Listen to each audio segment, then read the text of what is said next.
Hello, everyone. We're back. Welcome to episode 4, Guys Being Dudes. So, where we left off, Jonathan, signing day just happened, but now we're going to be looking into the preparation, after signing day, going into your first year of college. So, signing day back in the day, it's February. Most people will start in June, for summer workouts. You knock out a summer class, get in the summer workouts, and then you lead into camp, and then your first ever collegiate season. Gotcha. So, let's start from there. As soon as signing day is over, how do you know like where to go from there? Does someone reach out to you after and say, "Hey, this is what you need to start doing, and this is when, um, summer workouts are going to begin"? Like, how did that process work? Yep, exactly. So immediately after you sign, after you commit, your coach is going to reach out to you. He's going to be like, "Congratulations, can't wait to have you aboard." All that crap, and then he's like, "Hey, but the work starts right now." So for me, so I'd committed. They sent me a packet, like a very large, like this was like a damn novel. It was like everything from it was a whole workout plan.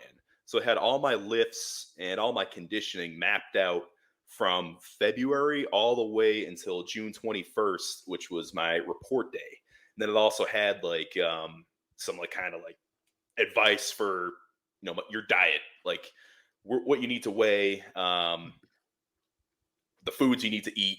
It had everything. It was the roadmap It to told you prepare. what you needed to weigh. Yeah, I mean Was it broken out by like individually, or was it by position? Like they it wanted all O linemen to weigh 325. it was individually. So it was based off of you. So signing day, they had me at, I want to say they probably had me listed at 285, 290. I think ideally they wanted me to show up first day at like 285. Gotcha. And then from there, when you get this packet, do you already know how to do all of these exercises, right? Because you'd been training 6 days a week for a couple years now, or did you have to go and get you know someone to help you train? Was there anyone that helped you with these workouts to get you more prepared, or was it all on you? So the beauty of it was, remember, I told you how thick the packet was? They had every single exercise mapped out. There was like pictures of like the assistant strength coaches doing the workouts and everything like that, like showing you like certain stretches, like because Coach Bayless, who was my strength coach at UConn, uh, let's say for example, he had this one stretch called "World's Greatest Lunge." So I'm like reading, I'm like, what the hell is the world's greatest lunge? And then I see the picture of I think it was Consalvi, one of our assistant strength coaches. He's doing world's greatest, and I'm like, oh, okay. So they had everything mapped out, and of course YouTube helps too. So you can actually find everything on YouTube or Google. I mean, it was pretty easy to navigate. Yeah. Gotcha. That's pretty cool. I was just thinking more of like, would it have been beneficial to just have someone helping you train towards that stuff? You know what I mean? Yeah, no, it definitely would have been. I will say I used this one guy for 2 training sessions because he Hmm. was pretty expensive. I just wanted him to help me with a couple things. So before I even started college, and this may be a surprise to you because you've worked out with me a few times. I never cleaned before college, and you might be shook because it's like, dude, every time I see you in the gym, you're Yeah, always I've cleaning. seen you clean, so that is surprising. So I went to this personal trainer to help me get down, clean, like the technique for it. And then also I never front squatted. And that was a big thing in this program for UConn was they had a lot of front squats. So I wanted this guy to help me kind of get down, the proper form for front squat. Help me with my clean because, I'm seeing videos of people in college and then shit, even high school of people cleaning like 300 pounds. And I'm shook. I'm like, dude, I can't even do a clean. Like, what? They're expecting me to do this much weight. So I definitely wanted some guidance there. Um, and then I will say with like a lot of the workouts, I did have my dad help me out because I needed someone to time every single aspect of the workout because for the conditioning in particular, that was the big thing I wanted to focus on. So the conditioning, it had the times laid out. So it had the time that you needed to make, and then it had your rest time in between. So I wanted to follow that to the T. Um, because I know, like, hey, this is probably going to be the rest time I get when I'm actually there. So I need to make sure that I can operate under these circumstances. Right. So this was February when they gave you this packet, and Y- then your start date was June 21st? Start date was June 21st. I got the packet in February. And then I also, I mean, anyone I could use as a resource, to kind of guide me like, hey, what's that first summer going to be like in college? So luckily at Worcester Academy, we were very, we had kind of an open arms policy for alumni. Um, so we had this Worcester local, Bassett Dennis. He played at UMass. He was back for spring break. He needed a place to train for a week. He was a Worcester Academy alum. So Coach Johnson let him train with us for a week. And, I was just kind of like, I was talking to Bassett every time he was there, trying to get a feel for, what's it going to be like. The big Mhm. thing he told me was, look, they are going to run you to death. It's like, you might be the strongest person in the world. Work on running right now because they are going to freaking kill you. Jeez. And so that registered in my head, like, okay, I'm pretty much set on the lifting weights. Like I wasn't like too strict on like the lifts that they were showing me in the packet, but like Mhm. because I would do my own lifts because I was already, I'd been lifting weights for what, 5 years at this point. But the conditioning was like, I need to follow that to the T. So the And conditioning was a step up from anything that you'd done so far? yes, absolutely. And it's funny because Worcester Academy was actually kind of a step up in conditioning as well. So my first 2 weeks at Worcester Academy, um, I'd like to say that I had the cardiovascular endurance of a dead cow. A dead cow. That's how bad my endurance was when I first got to Worcester Academy. So luckily, Tony Johnson, he understands, what college is going to be like. Mhm. He was a college athlete himself. He played at URI. So his conditioning program at Worcester Academy, which is only a prep school, obviously, it was much ramped up from what a normal high school would be like, because he knows, like, this is the preparation you would actually need for college. So luckily Tony kind of got me in the shape, because my first couple weeks I was struggling, but then, through with his conditioning program, I was definitely in much better shape, and I made it a goal to like maintain that endurance that I accumulated from Tony Johnson's conditioning program.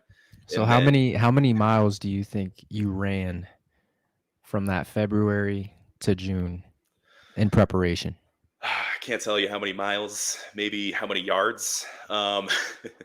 So a lot of Bayless's program. So this packet that I'm following for UConn, it was a lot of 300-yard shuttles, a lot of 110s. So the 110s is a straight shot. You run a 110. So you'll start um, basically at your end zone all the way to the back of the other one past the goalpost. That would be 110.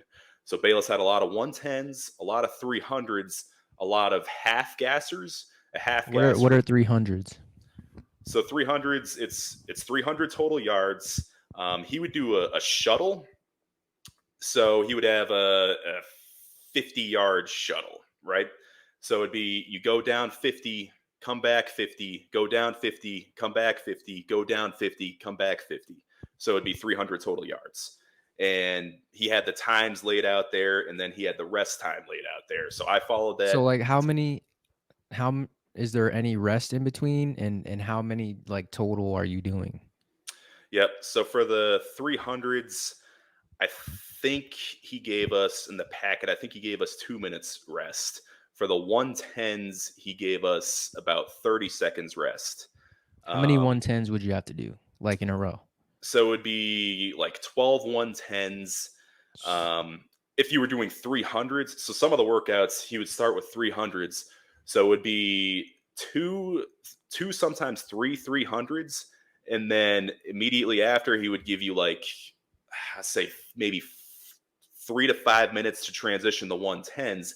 So after you already ran all those 300s, now you're going to be running 110s. I think he would cut it down to like 6 110s if you ran 300s already. Mhm. And Um, and then I made it a point of emphasis to you got to make your time. That's the big thing. So like whatever time he had listed out on there, I need to make that time. So unfortunately for those times that were on there, I can't jog it, man. Like you have to bust your ass to make that time. So you get gassed after these workouts. So when I first started doing Bayless's workouts before I even got to UConn, when I'm just following the packet, like these would put me on the ground when I'm done. Like Mhm. when I'm done with the workout, I'm passed out on the ground for like 20 to 30 minutes. It's like when I was talking about the sled poles back in high school, like how Yep. those would just Every throw me day. on the ground. Yep, exactly. Absolutely. All right, so you get to June 21st. What happens then? So that's the first day of like summer workouts before training camp? Yep. So June 21st, that was a report date. So the incoming freshmen will always start later than the veterans on the team. So usually the veterans will get in. So at UConn, it was always like around Memorial Day. I think Memorial Day weekend is when the veterans would start. At EKU, yeah, it was late May. You would come back and start then. So yeah, June 21st report date. So it's literally you just move into your temporary dorm for the summer. Um, and then you kind of you say goodbye to your parents. The coaches will hold a meeting for you. Diaco, who was the head coach, he had his own meeting to kind of talk to us, and then did a little brief introduction. But then I remember the first thing Diaco did was he introduced Matt Bayless. And then Diaco left, the parents left, and then Bayless came in, and oh my God, he was as intense as ever. Like Bayless is like, all right, guys, you got to come in here, and you got to attack your first day. We're gonna be coming after you. You got to be ready, dude. Oh my God, Oh like my god, bro. he was intense, man. But I That's will crazy. say, dude, Matt Bayless is probably one of my favorite people I've ever had in my life. Like this guy will freaking motivate you to do anything. He'll motivate you to run through a freaking concrete wall. He's incredible at what he does.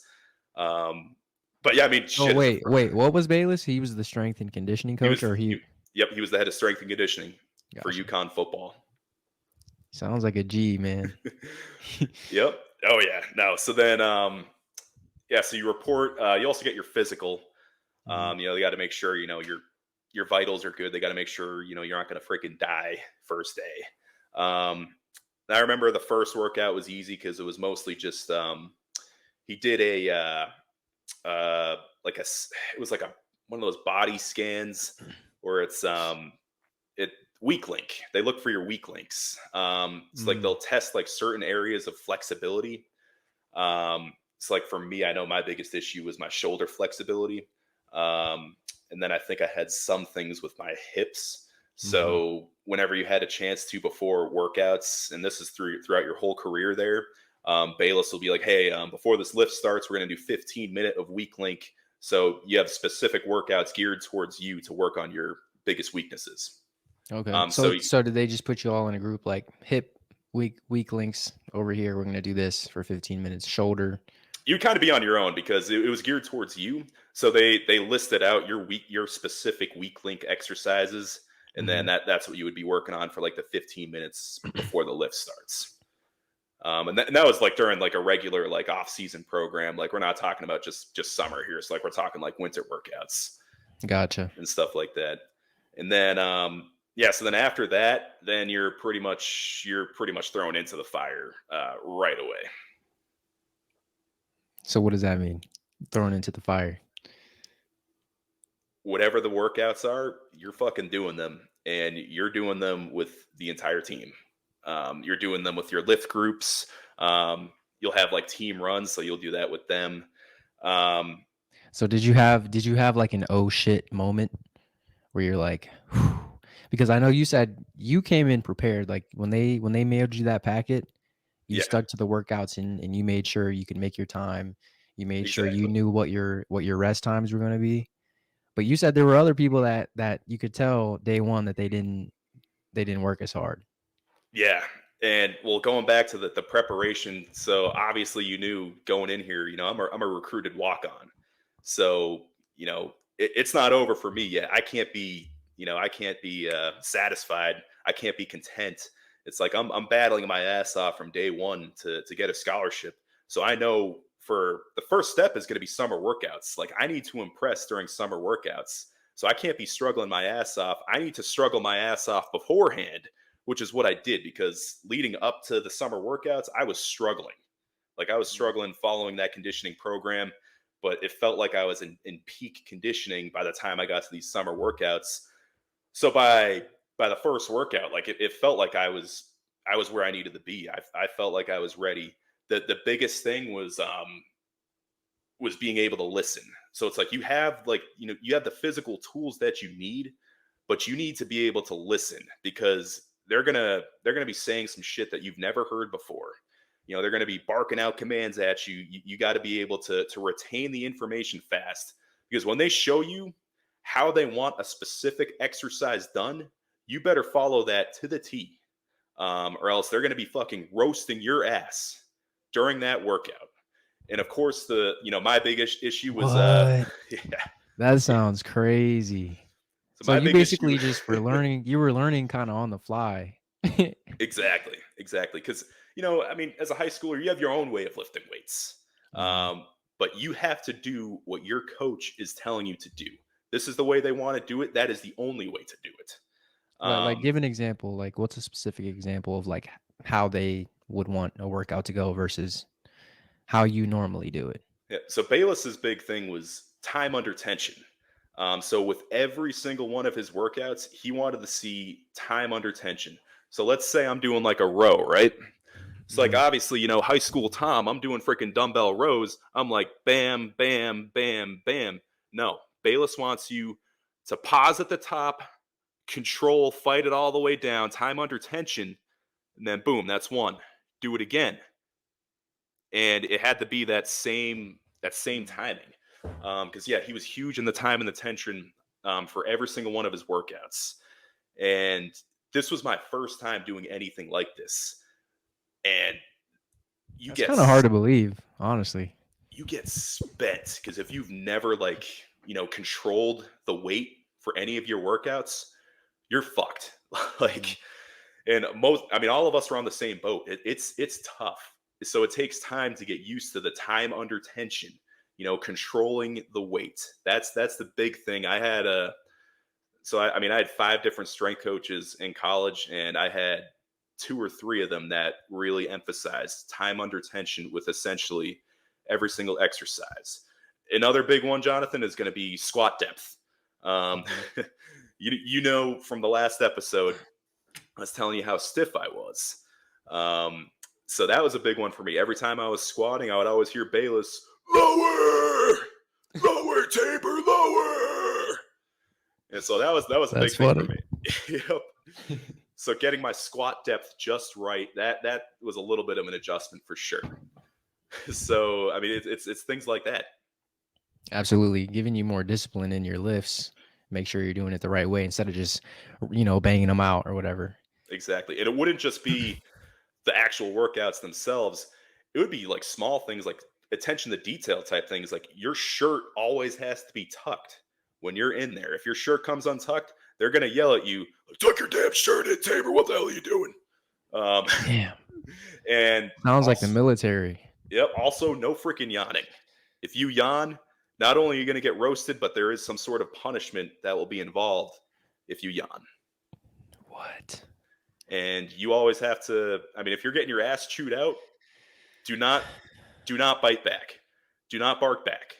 If you're getting No? your ass chewed out, you just say yes, sir, and fucking move on. Damn. That's it. So, yeah, you were definitely thrown into the fire, but that's how they build you up, right? They gotta break you down to build you back up. That's what they say. Exactly. Exactly. So, let's move forward into, actual workouts then. So, you go from what are these? These are summer workouts into camp? How does it differ? Yep. So summer workouts, you'll have about so for the veterans, of course, it's from May until like the first week of August when camp starts. You get a couple breaks in between, like you'll always get like a break for 4th of July. You'll get like a few days off before camp actually starts. Um, but yeah, so the workouts, I mean, it's just going to be lifting and conditioning, and then over the summer, there's definitely some more position specific stuff. So like during like a team run, you get like the big conditioning element done. You'll still have to do position work. So like your position coach will be there, and they'll be running. Obviously, you got no pads, so you're going to be running like non-contact drills. As part of your conditioning, because they always want you to, they want to relate every single workout back to football. So it's going to take everything that you did during that day and relate it to these position drills that you're doing. They want to keep football fresh in your mind, and then the coaches are, you're technically not supposed to be like running plays and stuff with them there. So typically they would leave after the workout, and then the captains would lead walkthroughs. So you would be, running plays on air. Why is it that the coaches can't be there? It's some NCAA rule. I'm pretty sure Some legal thing? yep. Yeah, you can't be having, like organized team activities before like a certain date. Certain date. Yep. Gotcha. So they would leave it up to the veterans of the team to lead, like run your actual plays and stuff like that. Gotcha. Alright, so then going into camp, what was that experience like your first year? Oh, I mean, the first year is always the toughest. Everything is brand new, and you're expected to adjust on the fly. Um, so the first week at camp was definitely tough adjusting to that schedule. So every day you're going to start super early. You wake up at I think 5:30, 6 a.m. Each day will usually start with treatments. You got to get dressed up. You got to get taped for practice.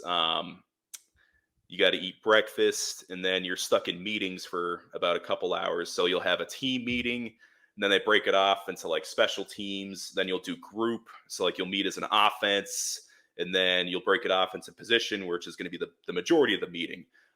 So in these meetings, you're going to be going through what you're doing during practice that day. So they'll do a little bit of what we call install. So they'll throw a couple plays in for like so the first day it's going to be like, okay, we're only throwing these two plays in. So you watch some tape on those, some game tape on those being run in the game, um, and you'll learn what your assignment is supposed to be, based off of certain looks that you're going to see during practice that day. They'll walk you through what the practice is going to be like. Each practice has a script, so like where you're supposed to be each period. Um, and then for us, the practice was 24 periods. So it'd be about a little over 2 hours. How long is a period? So it depends. Typically, most periods are 5 minutes long, Mm. but they might, like if you're in team, they might make a team period 10 minutes, maybe 15 minutes. Um, but yeah, so you have all of that going on before practice even starts. And then by the time you get to the field, there's a bunch of things that happen before the actual practice starts still. So you get to the field, you're going to be doing like position specific things. So for the O line, we would always be working on our pass sets. So before walkthrough, we're doing our pass sets. We're working on those, kind of like a light tempo. So you're not really gassing yourself during that. From that, you'll move into walkthrough. So the entire offense gets together. You walk through the plays you're going to be running through in practice that day. After walkthrough, that's when you go to what we call FSA, which is your stretching period. So they're going to be getting your blood flowing. They're going to make you start breathing hard. This is when you're doing, your high knees, your butt Warm ups. kicks, exactly. A skip, B skip, and like the blood's already flowing. So you kind of already get a little, especially if it's your first year, you're already a little tired after FSA. And then you get into period one, which is usually a team period. It's usually a team non-contact period. So it's basically like, for example, they had a session that they would call 88s. So you're running your plays full speed against the defense, but minimal contact. You're barely touching them. It's more so to get your heart rate going. So you run a play and then you're running tempo. So you immediately go into the next play. This is a whole Mm, period dedicated to that. Then you go into your individual periods. So you'll have about, I don't know, maybe 4 to 5 individual periods. And then, Jonathan, during these individual periods, you're not really getting any rest at all. It's bam, bam, bam. Like you're immediately going into the next rep. Once everyone finishes a drill, you're immediately going into the next drill. so It's a is that, do they do that on purpose to kinda mimic game speed? Is that what that's yes, for? yes, absolutely. And then just I'm only allotted this amount of time. I want to get more done. So if we can move on to another drill that I didn't think we were going to have time for, I'm going to do it. Mhm. So that was the big thing there. And then going from indie, you would go into group. So it would be O line and D line together. You get your competition phase of practice. So O line, D line, you'll have at UConn. We had it was we called it key steps. So key stepping would basically be the first couple steps in, like, let's say like you're running inside or outside zone. So our D linemen, they were two gappers in our defense. So they would have to mimic the footwork of the offensive lineman. So you do what you call a key step or a mirror step. So like if they're stepping with their right, you're stepping with your left. You need to mirror where they're going. And then as a D tackle on our defense, you're a two gapper. So you'd have to mirror their step. And then obviously you'd have to get what we call a steel cable lockout. And then your helmet has to stay on the backside A gap because you're responsible for two gaps. So that was a competition period. The O line is gonna try to drive you back, make sure that you don't maintain your gap responsibility. D lineman, I'm trying to get that lockout, make sure the O lineman can't drive me, and I'm gonna maintain my gap responsibility. So that was the big thing there. And then you would go into one-on-one pass rush, which you already know about. Mhm. Board drill? Oh my god! And then yes, some coaches they will want to do board drill, or at Eastern Kentucky what we called circle of life, which is basically board drill. They freaking love those competition periods. So during camp, you have a few weeks of camp, so you don't even think about the game really that's ahead of you. You're just like, hey, this is where we separate the men from the boys. We're going to be doing all of this competition. So after that, you'll go into like a larger group. For the O line, D line, they'll do inside run. They might call it 9-on-7 because the defense has 9, offense only has 7. And it's basically it's literally only limited to runs. So you're just running your runs. There's no So passing. does the defense tackle the running back? So there's a few different cadences for tackling. So for first day of pads, um, they might do what we call thud, which is you just wrap up, you don't bring them down. And then, of course, we have live periods where it's like tackling's live. Everyone except the quarterback, you can tackle them. And then most first few days, you're not going to be in pads, so you're going to be in what they call tag off, where you literally just hit the hip of the guy running of the ball carrier. You'll just tag him off. So Mhm. act like you're going to tackle him. Um, so yeah, after that, those group periods, then you get into team. Team's going to be 11-on-11, and it's And then your that's a practice? That's just one practice? that is just one practice. There's also like special teams periods in between. Dude, it is everything's scripted, everything's scheduled to happen, Is this and every day? this is every fucking day. God damn. So um, you're just a football machine at this point. yeah, I mean, it's just. you're just a machine. And it's like you're getting programmed because you know let's say you're a guy that's been there for 4 years. This is it's going to be so natural to you. It's like yep, I'm moving here. Oh, I know this period we're going here, and it's just Mhm. like you're so used to it. You're so That used to the repetition, flow of practice. Exactly. yeah, that repetition sinks in eventually, and then you're just cranking it out. Yep. Absolutely. So let's jump into the season. Um, so your first year, what are some highlights of that first year for you? Well, for me, So I redshirted my first year, so I wasn't able to travel as a true freshman. Um, I'll say the say the big highlight was actually probably summer workouts. I stood out as one of the top guys in my class during summer workouts, just from a O line D line perspective. Um, So you were getting reps O line and D line, correct? no, no, no. So from an O line D line perspective, so when you're in your lifting groups and stuff, you'll mostly lift with O linemen and D linemen. So Gotcha. when you're conditioning, when you're doing your times and stuff, you'll be running with the O line and D line. So like I, from a conditioning standpoint, I So typically you stood out among everyone that was just coming in or everyone who's just in the program everyone that was coming in, altogether? everyone that was coming in, and then once the freshmen, once we got to like lift with the rest of the team and stuff like that, then I was definitely up there for that group as well, which was pretty awesome. Mhm. Just knowing that I was physically prepared, that I did everything that I had to do leading up to that to get me to being one of usually the top performers during a workout. Right. That And I was think I think in hindsight, you being a preferred walk-on was kinda like a blessing in disguise because right after signing day, when you get that packet, you kinda talked about it. You were looking at it like, "I need to make sure that I can do this," that I can hit these times. I know how much rest I'm gonna be able to get, and you kinda weren't taking the situation for granted like absolutely not. someone else may have been. So then fast forward when you get into the sauce, you know what I mean? You're like you said, it was tough. You were thrown into the fire, but you were prepared and you at least had that internal confidence that you had prepared yourself properly.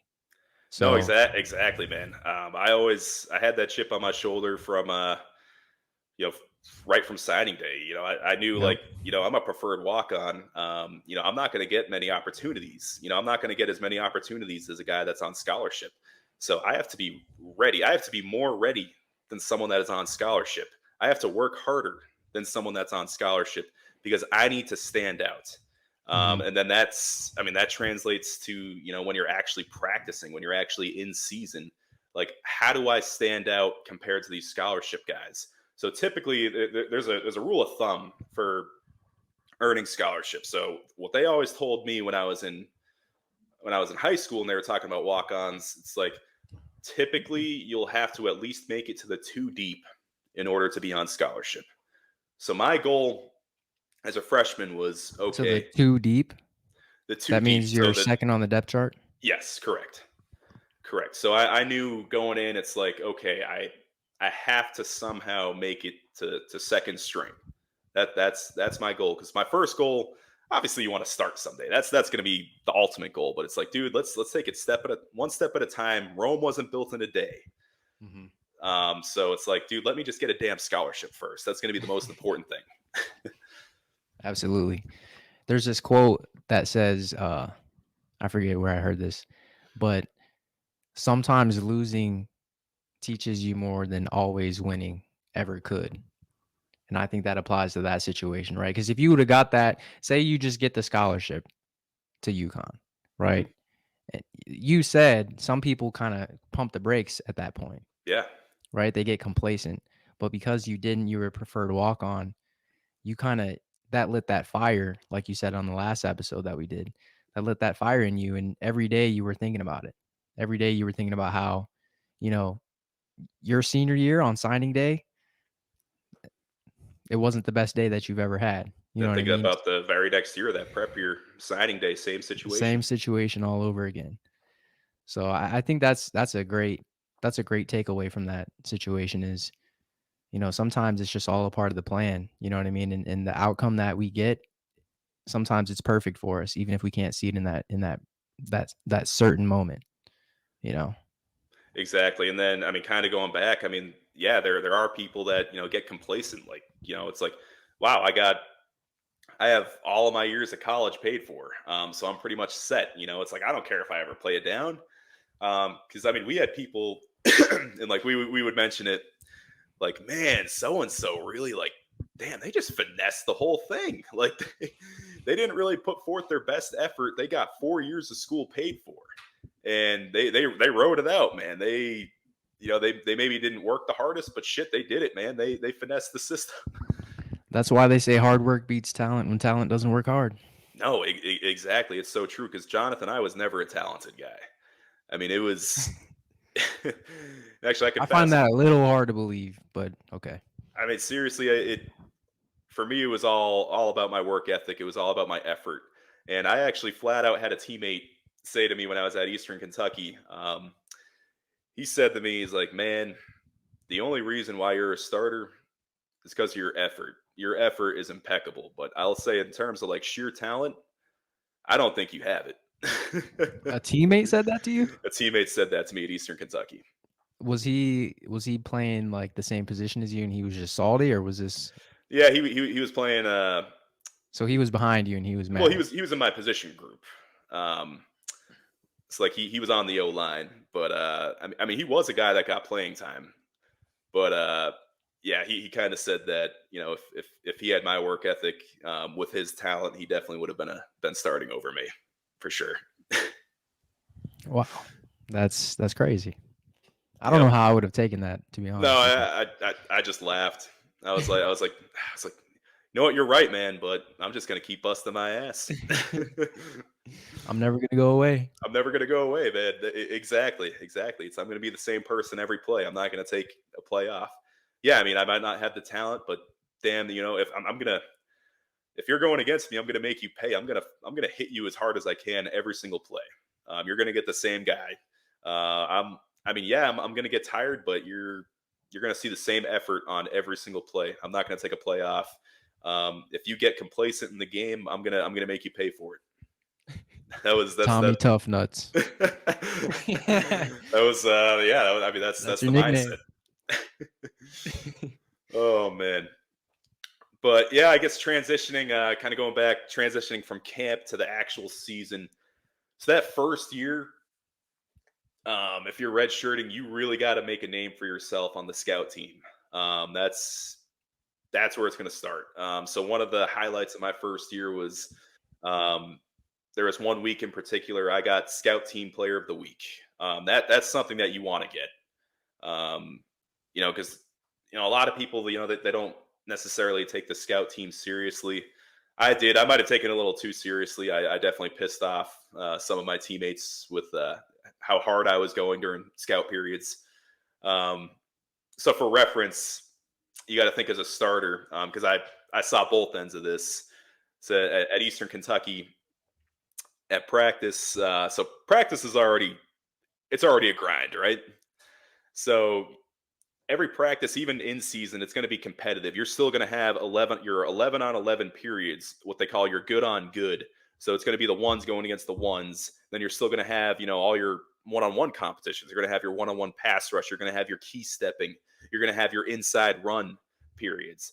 So basically, scout period, it's like, okay, maybe this is my time to chill out because I've been freaking busting my ass all practice. It's like, Well, I at least that's how some people thought of it.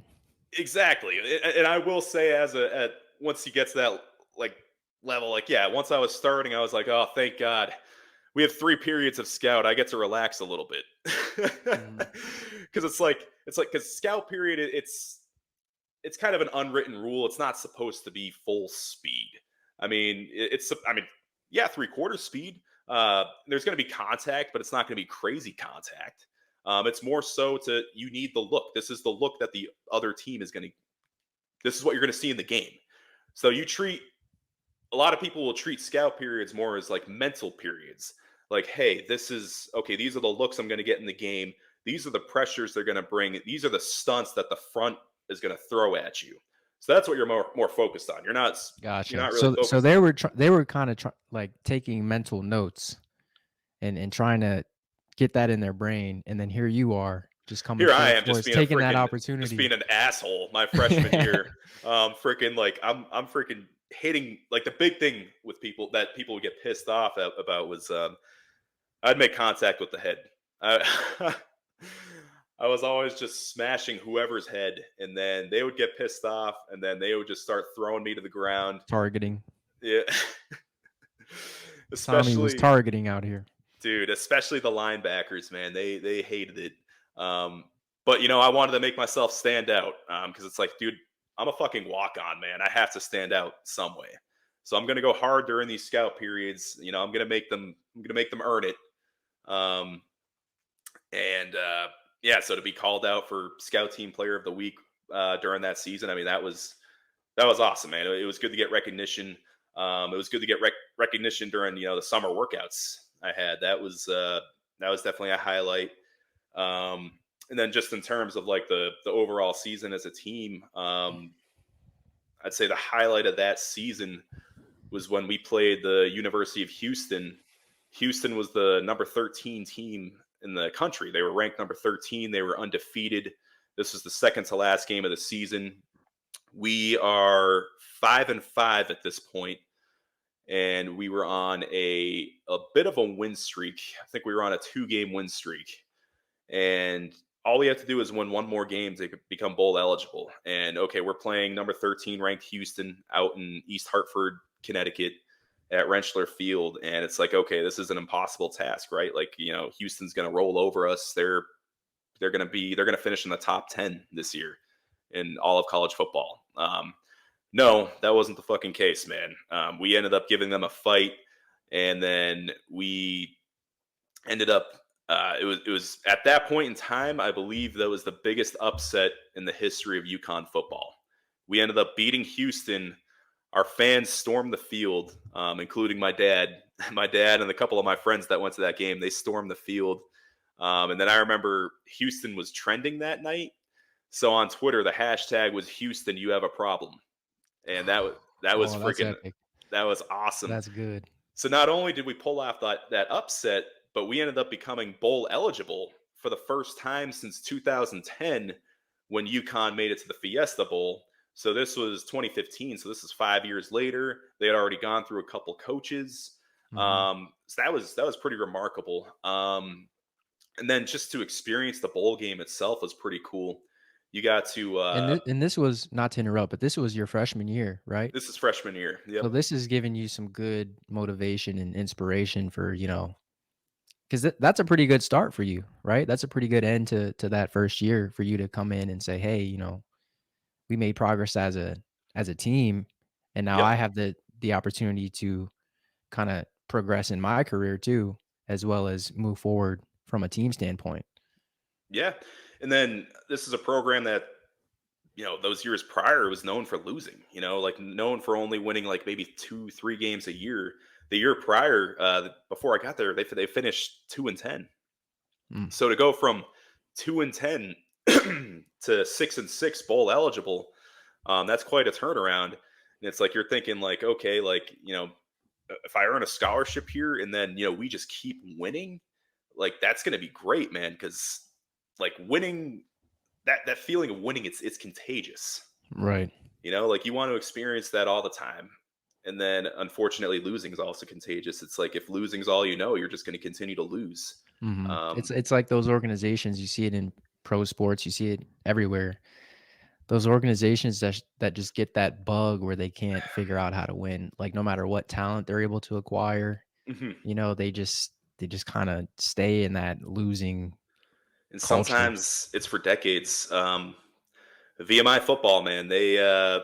So for basically my entire life, my dad was telling me like we haven't had a winning season since 1981, and they went 6-5 that year.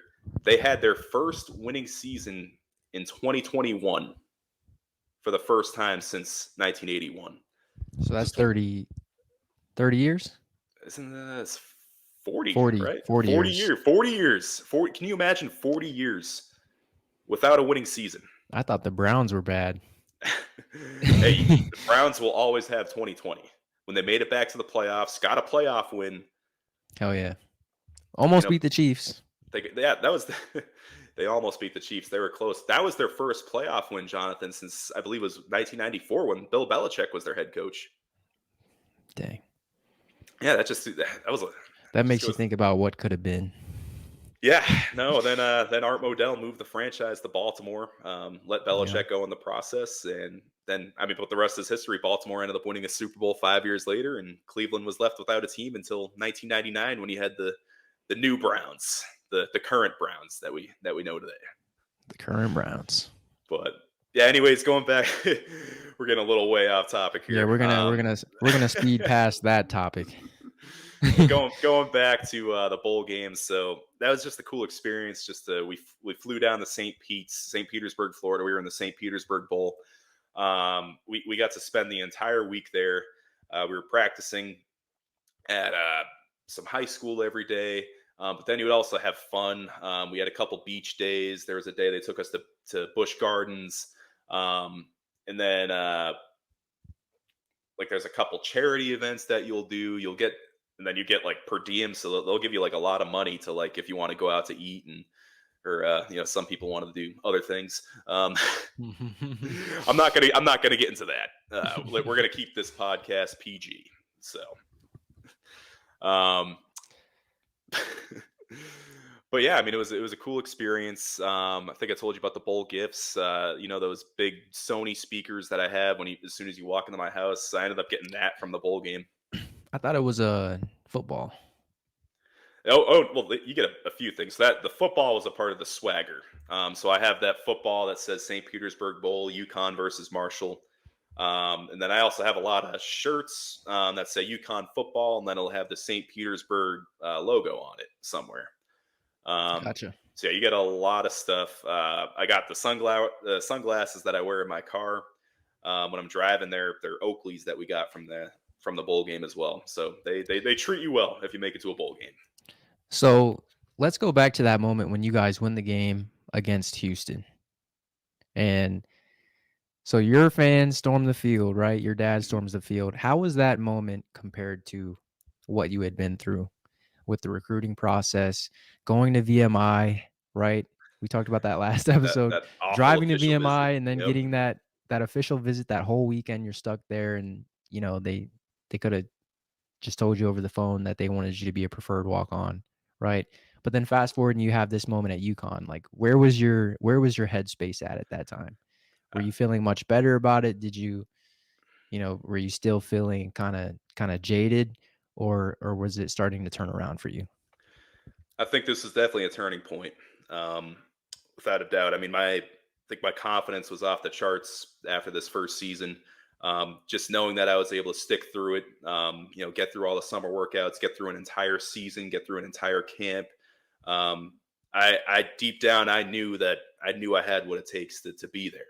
And then to kind of have that, success of, our team beating a ranked Houston team, to going to a bowl game, to turning around a losing team to being a bowl eligible team.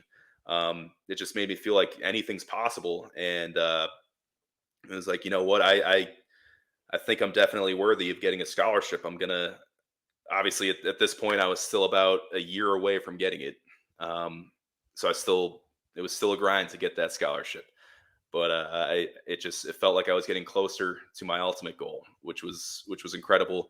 And then yeah, that night against Houston. I mean, that was one of the even though I redshirted, I didn't even play in that game. It was still one of my favorite moments. It might be more special to me than the 23 games I ultimately ended up playing in my college career. Mhm. This one that I didn't even play in was just special to me, just because.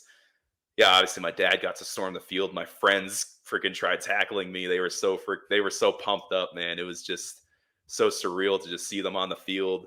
Um, and just to for them to be able to see me like kind of living that goal, that dream, like, playing Division I football, and to have some sort of atmosphere like that. Where end of the season, the stakes are high, ESPN's there, and all that. Absolutely. All right. Well, we're at 49:15 right now, so let's go ahead and wrap this one up. Yep. Yeah. Um, So so so next episode we're gonna get into what's next episode? Are we gonna talk about your playing time? yeah, we can talk about the next few years. What it takes to become a starter, and then just kind of like what the games are like. Like what's different about playing at the college level than high school per se. Like what's we can talk about the whole game day atmosphere. Also want to think about bringing some guests on here too. But Yeah, yeah, we there's we've got a particular guest that we're excited to have on. don't mention yet because we gotta make sure we get that confirmation. Don't want to jinx Yeah, yeah, anything. yeah, yeah. So, For sure, for sure. but yeah, no, super stoked to But have guests. we gotta speak it into existence though, right? No, no, not yet, not yet. All right, all right. Let's we'll make it happen. Don't worry, Let's don't worry. not fumble the bag. Yes, yes. Do not fumble the bag. All What's that right. song? It's like you got the bag and fumble it. You got the stumble it. That, I oh don't think I've heard that one. Is that DJ Drama? no, that is not. I only know one song by DJ Drama, and that is Gonna say definitely not it. I don't know that one. Let me hear it though. Tired of living any day like everything's alright. Just waiting on that Do it. moment. Sing it in what's the guy's name? Do it in the voice of the strength and conditioning coach.